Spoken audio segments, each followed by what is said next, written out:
Alors la dissolution du CNT s'inscrit effectivement dans le cadre du respect des accords qui ont été effectivement signés entre la junte militaire au Mali et la CEDEAO. On se souvient que à la suite des événements du 18 août, effectivement, la CEDEAO avait entamé des pourparlers avec la junte militaire au Mali.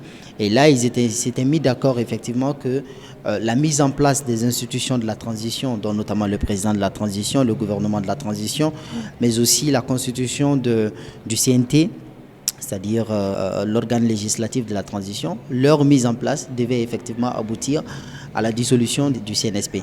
Donc c'est avec tout à fait la lucidité que les accords réclamaient que le CNSP a été dissous. Ça ne changera pratiquement rien parce que les mêmes membres du CNSP sont effectivement dans les organes de la transition. Vous avez le président du CNSP, Assimi Goïta, qui est actuellement vice-président de la transition. Vous avez Malick Diaw, qui est président du CNT. Vous avez également Wagué, qui est au niveau du ministère de la Réconciliation. Donc je pense que les membres du CNSP sont actuellement au cœur même de la gestion du pouvoir politique. Et donc de ce fait, la dissolution du CNSP ne changera pas grand-chose vu que les mêmes personnes sont là.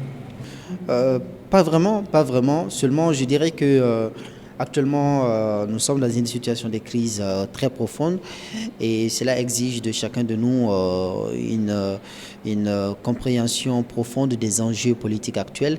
Et la politique, c'est quelque chose qui concerne toute la nation. Et de ce fait, autant il faut demander aux responsables politiques de faire les efforts nécessaires pour sortir le pays de l'ornière, autant il faut demander aux citoyens d'assumer effectivement leurs responsabilités de citoyens pour qu'ensemble, nous pouvons tirer le pays vers le haut.